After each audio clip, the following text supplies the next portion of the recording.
I was camping with my husband and his family at a small remote lake in New Mexico. There were about 10 people in our group and another group of 6 people in the next campsite. It was nighttime and both groups were doing typical activities, making s'mores, having a few drinks, and telling stories, when we all heard what sounded like a little girl yelling out for help. Neither group had children with them, but we were all positive we were hearing a little girl and decided to search the area we heard the noises from together. There was a field behind our campsites, and we all saw a very tall, pure white figure standing maybe 100 feet away from us in the field making the noises. We all agreed this thing looked maybe 6 feet tall, skinny, and white as can be. We made our way closer to investigate, but whatever it was that we saw started backing off as soon as we got closer, and it disappeared into the trees. All night we continued to hear a little girl calling for help as we tried to sleep.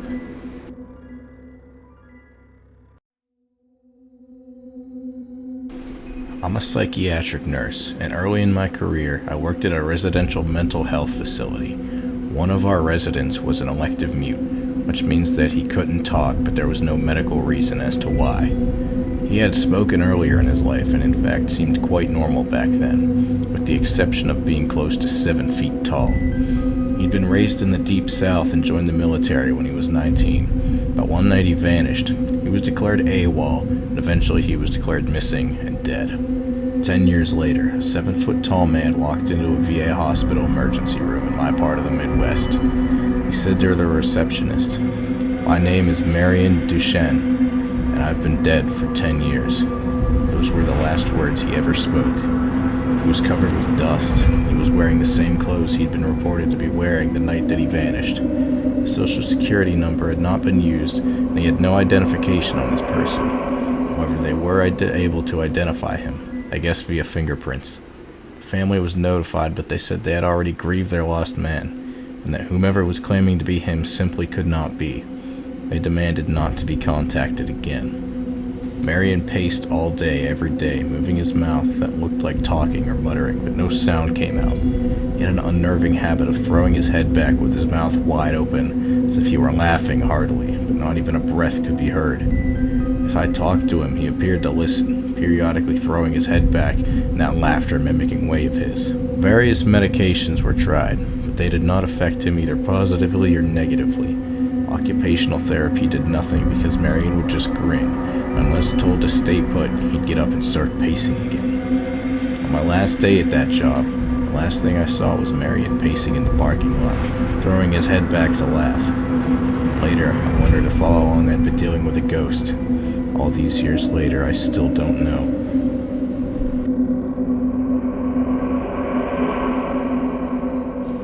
I was driving across country with my mom and sister when I was 16.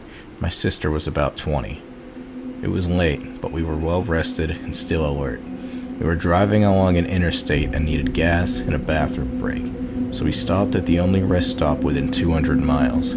There was a van full of teenagers on a road trip at that gas station, as well as a small gray car parked at the pump in front of us with 2 young men standing still outside of it.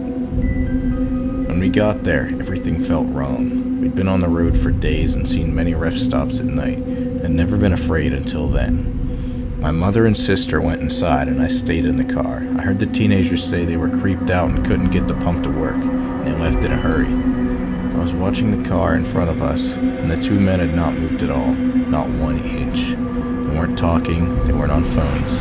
They were just standing there, still as a statue. My sister and mom came running back out to the car, and when they got in, the 2 men slowly turned to look at us while not moving or pivoting the rest of their bodies. And I swear we all saw the same thing. They had eyes, dark as pitch and empty.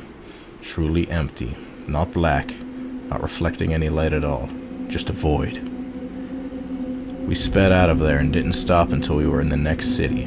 The worst thing about the entire experience, we couldn't find the place on any map. We knew exactly which spot on the interstate to look, but we couldn't find it on Google Maps or any paper map that we did have. We even asked the locals about the creepy gas station out on that stretch of road, and only got confused looks. We've traveled on that interstate since, and there is no rest stop.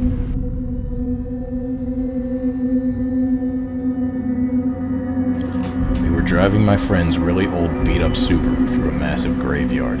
We stopped and walked down a hill and came across a little pond. There was someone sitting on a rock on the other side of the pond. The figure was all black, and we couldn't make out any features other than the fact that it looked like a man who was wearing some old-style top hat. We stupidly waved and shouted hi. He didn't show any acknowledgement and continued sitting still on the rock.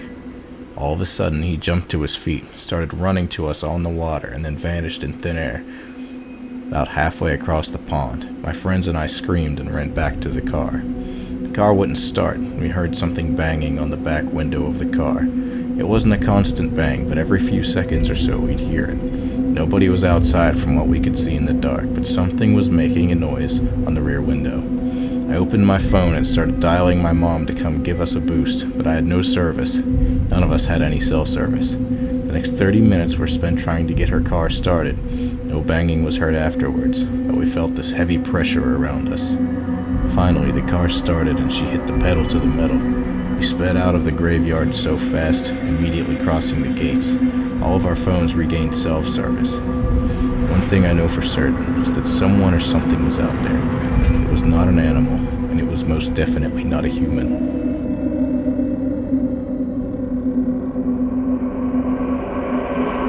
When I was 37, I went to my high school reunion. I flew into the nearest airport and rented a car. The distance was about 35 miles through a very rural and almost abandoned part of the country. About 3 miles outside of town, I see someone on the side of the road flagging me down. It turned out that it was one of the guys I had attended school with. For the sake of this story, we'll call him Jim. He gets in the car and we start talking. I'd not seen him in 20 years, but he still looked the same, maybe a little older. We get to town and I ask him if he wants to come to the VFW and have a drink. He says no, just take me home. Jim's parents had lived only a few blocks from my grandmother's house.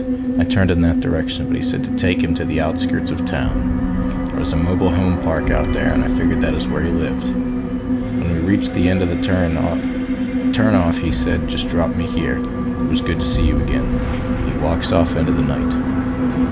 I go to the VFW, met some of my old classmates, and we start to talk. So we're talking about who's coming to the reunion. I mentioned that I had picked up Jim 3 miles east of town and I dropped him off. Everyone gets quiet. Even the guy singing karaoke stops and lays down the mic. My cousin goes white as a new t-shirt. Jim died on that curve 8 years ago. Rolled his car. We were all at his funeral, I was told. I started to feel really dizzy, and I went out to the car to take some deep breaths. There on the seat is the local newspaper, printed 8 years prior, containing Jim's obituary. I still have the paper.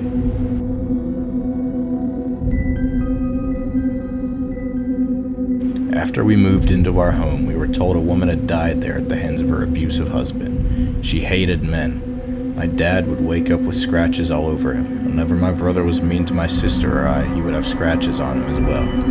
One day, my brother hurt our sister. He hit her with something. When he woke up later that night, he had a horrible bloody nose. The day we moved out, my brother's accidentally broke his twin's arm with a wrestling move. He swears he would have died that night if it wasn't our last in the house.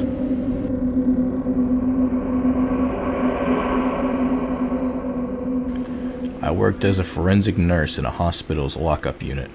We had one older lady who swore she was being haunted and abused by a demon she would call Tiberius. So many crazy things happened while she was on the unit. We'd go into the room, do normal care, and leave, and seconds later she'd start screaming bloody murder. We'd run into the room to find her looking like she'd been in a fight with a boxing champ. Bloody lip, black eye, markings all over her body. No one ever saw her doing this stuff to herself. Things would get moved around the room by themselves. At one point she was in protective restraints because the doctor thought she was hurting herself. There was no way she could have moved or done anything to herself while in these restraints, but new marks would still appear. On her tray or cart would be across the room. The room was secure, so there was no way someone else was doing this. When we asked her questions, she'd just say it was Tiberius. After she was discharged, we always had trouble with that room. If there was going to be a rapid response or code, it happened in that room. One night a guard reported lights blinking on and off, and it was in that same room. Well, that's all I have for now. I hope you all did enjoy. I hope you all got a little spook from these stories. At the very least, I hope you at least like my voice.